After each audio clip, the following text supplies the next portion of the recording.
तो नमस्कार साथियों, आप सभी देख रहे हैं CG study exam tips channel. आप सभी का हमारे चैनल में बहुत-बहुत स्वागत है। आज की इस वीडियो में हम देखने वाले हैं पर्यावरण की इकाई 3, जिसका नाम है पर्यावरण अध्ययन क्यों पढ़ाएँ।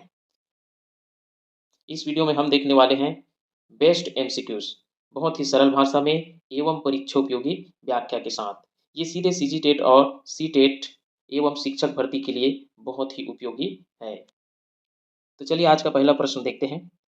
पहला प्रश्न, प्राथमिक स्कूलों में पर्यावरण अध्ययन कार्यक्रम के 4 प्रमुख घटकों में से कौन सा शामिल नहीं है? क्या पूछा है प्रश्न? प्राथमिक स्कूलों में पर्यावरण अध्ययन कार्यक्रम के 4 प्रमुख घटकों में से कौन सा शामिल नहीं है? तो इसका सही उत्तर होगा ऑप्शन नंबर डी, अनुशासन। इसका व्याख्या, प्राथमिक स्तर पर ईवीएस के 4 प्रमुख घटक है। पहला है नैतिक मूल्य, अवधारणा, जानकारी और कौशल। अनुशासन इनमें शामिल नहीं है। अगला प्रश्न, पर्यावरण शिक्षा का मुख्य उद्देश्य क्या है? पर्यावरण शिक्षा का मुख्य उद्देश्य क्या है? ऑप्शन है केवल तथ्य सीखना, पारिस्थितिकी व उसके असंतुलन को समझना, केवल नैतिक शिक्षा देना, सामाजिक ज्ञान बढ़ाना।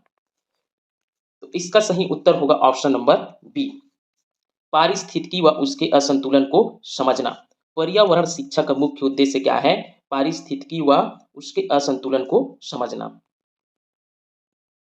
इसका व्याख्या, पर्यावरण शिक्षा बच्चों को पारिस्थितिकी, उसके असंतुलन, दुष्परिणाम और उनसे बचाव के उपयोग समझाने पर बल देती है। अगला प्रश्न, पर्यावरण अध्ययन बच्चों में किस प्रकार की समझ विकसित करता है? प्रश्न क्या पूछा है? पर्यावरण अध्ययन बच्चों में किस प्रकार की समझ विकसित करता है? ऑप्शन है केवल प्राकृतिक, केवल सामाजिक, प्राकृतिक व सामाजिक दोनों, केवल वैज्ञानिक। तो इसका सही उत्तर होगा ऑप्शन नंबर सी, प्राकृतिक व सामाजिक दोनों। पर्यावरण अध्ययन बच्चों में प्राकृतिक व सामाजिक समझ विकसित करता है। इसका व्याख्या, ईवीएस बच्चों को उनके प्राकृतिक तथा सामाजिक परिवेश की समग्र समझ प्रदान करता है। अगला प्रश्न, पर्यावरण अध्ययन के पाठ्यक्रम में कौन कौन सी अपेक्षाएं शामिल है? क्या पूछा है प्रश्न? पर्यावरण अध्ययन के पाठ्यक्रम में कौन कौन सी अपेक्षाएं शामिल है? ऑप्शन है मूल्य, अवधारणा, जानकारी, कौशल। ज्ञान, अनुशासन, अभ्यास, मूल्य। जानकारी, समस्या, परीक्षा। कौशल, तकनीकी, अवधारणा। तो इसका सही उत्तर होगा ऑप्शन नंबर ए, मूल्य, अवधारणा, जानकारी और कौशल। पर्यावरण अध्ययन के पाठ्यक्रम में मूल्य, अवधारणा, जानकारी और कौशल की अपेक्षाएं शामिल की गई है। इसका व्याख्या, पाठ्यक्रम का उद्देश्य केवल ज्ञान देना नहीं बल्कि मूल्य, अवधारणा, जानकारी और कौशल का विकास करना है। अगला प्रश्न, पर्यावरण अध्ययन का मुख्य सरोकार किससे है?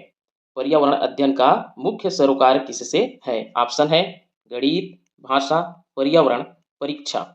तो इसका सही उत्तर होगा ऑप्शन नंबर सी, पर्यावरण अध्ययन का मुख्य सरोकार पर्यावरण है।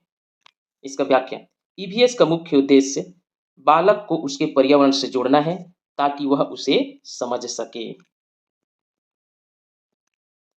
अगला प्रश्न, पर्यावरण शिक्षा बच्चों को किनसे बचने के उपाय सिखाती है? क्या पूछा है प्रश्न? पर्यावरण शिक्षा बच्चों को किनसे बचने के उपाय सिखाती है? सामाजिक बुराइयों से, पारिस्थितिकी असंतुलन के दुष्प्रभाव से, तकनीक से, प्राकृतिक संसाधनों से। तो इसका सही उत्तर होगा ऑप्शन नंबर बी, पारिस्थितिकी असंतुलन के दुष्प्रभाव से। पर्यावरण शिक्षा बच्चों को पारिस्थितिकी असंतुलन के दुष्प्रभाव से बचने के उपाय सिखाती है। इसका व्याख्या, पर्यावरण शिक्षा पारिस्थितिकी असंतुलन से होने वाले नुकसान और उसके समाधान की जानकारी देती है। अगला प्रश्न, पर्यावरण अध्ययन का उद्देश्य किस प्रकार की क्षमताओं का विकास करना है? क्या पूछा है प्रश्न? पर्यावरण अध्ययन का उद्देश्य किस प्रकार की क्षमताओं का विकास करना है? ऑप्शन है भाषाई, गणितीय, मूलभूत, तकनीकी। तो इसका सही उत्तर होगा ऑप्शन नंबर सी, मूलभूत। पर्यावरण अध्ययन का उद्देश्य मूलभूत क्षमताओं का विकास करना है। इसका व्याख्या, ईवीएस बच्चों की मूलभूत क्षमताएं, मूल्य और कौशल विकसित करता है। अगला प्रश्न, पर्यावरण अध्ययन में क्या सम्मिलित है? पर्यावरण अध्ययन में क्या सम्मिलित है? ऑप्शन है केवल पारिस्थितिकी, केवल समस्याएं, पारिस्थितिकी एवं उसकी समस्याएं, केवल समाज। तो इसका सही उत्तर होगा ऑप्शन नंबर सी, पारिस्थितिकी एवं उसकी समस्याएं। पर्यावरण अध्ययन में पारिस्थितिकी एवं उसकी समस्याएं सम्मिलित हैं। इसका व्याख्या, ईवीएस में पारिस्थितिकी के साथ साथ उससे जुड़ी समस्याओं का अध्ययन भी किया जाता है। अगला प्रश्न, पर्यावरण शिक्षा और पर्यावरण अध्ययन में सही अंतर क्या है? क्या पूछा है प्रश्न? पर्यावरण शिक्षा और पर्यावरण अध्ययन में सही अंतर क्या है? इसका ऑप्शन है दोनों समान है, ईवीएस समग्र समझ देता है। पर्यावरण शिक्षा पारिस्थितिकी समझाती है, ईवीएस समग्र समझ देता है। और लास्ट है दोनों अलग नहीं। तो इसका सही उत्तर होगा ऑप्शन नंबर सी, पर्यावरण शिक्षा पारिस्थितिकी समझाती है और ईवीएस समग्र समझ देता है। तो इसमें पर्यावरण शिक्षा और पर्यावरण अध्ययन में क्या अंतर है कि पर्यावरण शिक्षा जो है पारिस्थितिकी समझाती है और ईवीएस समग्र समझ देता है। इसका व्याख्या, पर्यावरण शिक्षा पारिस्थितिकी व असंतुलन पर केंद्रित होता है, जबकि पर्यावरण अध्ययन प्राकृतिक तथा सामाजिक परिवेश की समग्र समझ देता है। अगला प्रश्न, पर्यावरण अध्ययन के पाठ्यक्रम का घटक कौन सा है? क्या पूछा है प्रश्न? पर्यावरण अध्ययन के पाठ्यक्रम का घटक कौन सा है? ऑप्शन है तकनीकी ज्ञान, आर्थिक ज्ञान, नैतिक मूल्य, राजनीतिक ज्ञान। तो इसका सही उत्तर होगा ऑप्शन नंबर सी, नैतिक मूल्य। पर्यावरण अध्ययन के पाठ्यक्रम का घटक नैतिक मूल्य है। इसका व्याख्या, ईवीएस बच्चों में नैतिक मूल्यों का विकास करता है। अगला प्रश्न, शिक्षा का व्यापक उद्देश्य क्या है? क्या पूछा है प्रश्न? शिक्षा का व्यापक उद्देश्य क्या है? ऑप्शन है केवल ज्ञान, केवल कौशल, समझ व कौशल का विकास, केवल समझ। तो इसका सही उत्तर होगा ऑप्शन नंबर सी, समझ व कौशल का विकास। शिक्षा का व्यापक उद्देश्य समझ व कौशल का विकास है। इसका व्याख्या, शिक्षा का उद्देश्य केवल जानकारी नहीं बल्कि समझ और कौशल का विकास है।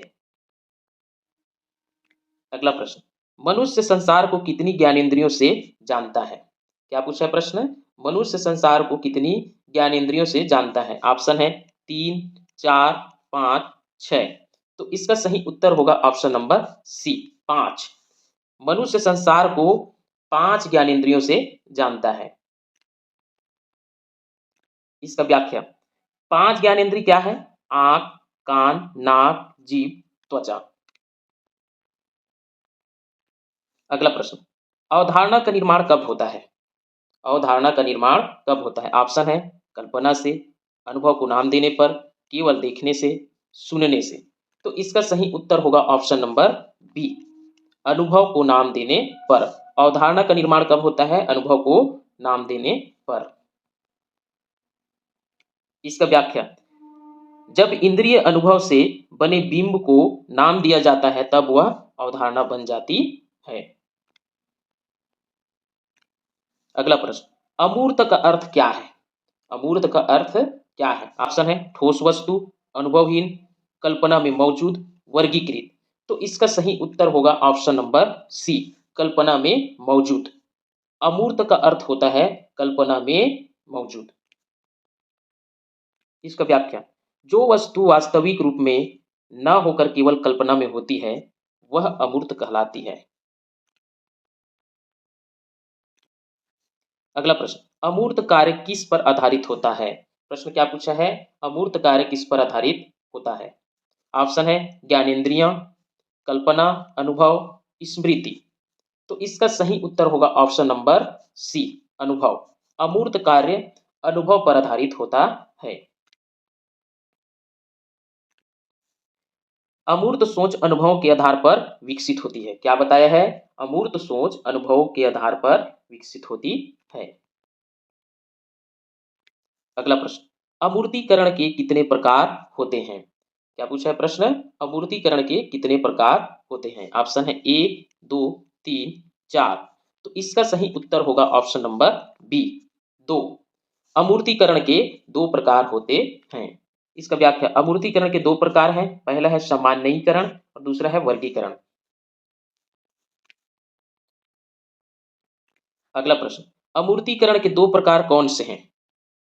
अमूर्तीकरण के दो प्रकार कौन से हैं? ऑप्शन है ठोस अमूर्त, कल्पना अनुभव, सामान्यीकरण, वर्गीकरण, ज्ञान कौशल। तो इसका सही उत्तर होगा ऑप्शन नंबर सी, सामान्यीकरण और वर्गीकरण।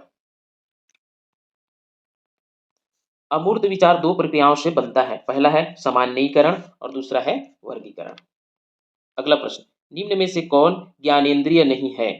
निम्न में से कौन ज्ञानेंद्रिय नहीं है? ऑप्शन है आंख, कान, मस्तिष्क, जीभ। तो इसका सही उत्तर होगा ऑप्शन नंबर सी, मस्तिष्क।